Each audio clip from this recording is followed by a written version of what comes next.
Okay, so welcome back again.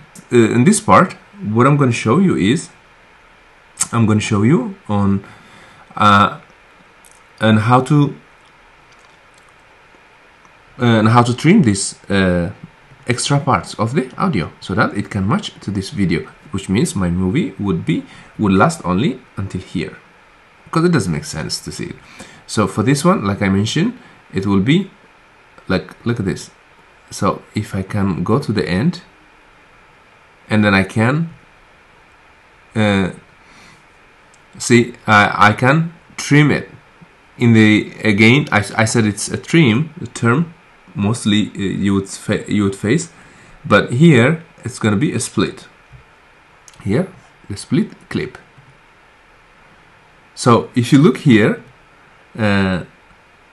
if you click here, the audio is selected, but the selected one is only this part.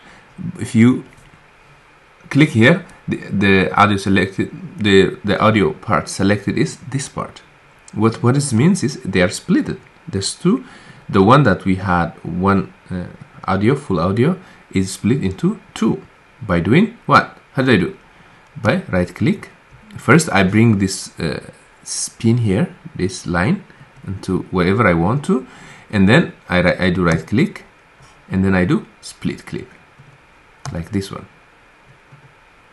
here. Okay, now I do split clip. So I do split clip. Okay, so now since I am done with this, I will delete it by clicking delete button. There you go. So I can, as you see here also, I can adjust it. Look at that. I can adjust it toward the end of which match toward the end. What it means is my audio is only 17 seconds. You remember what it was before? Look at that.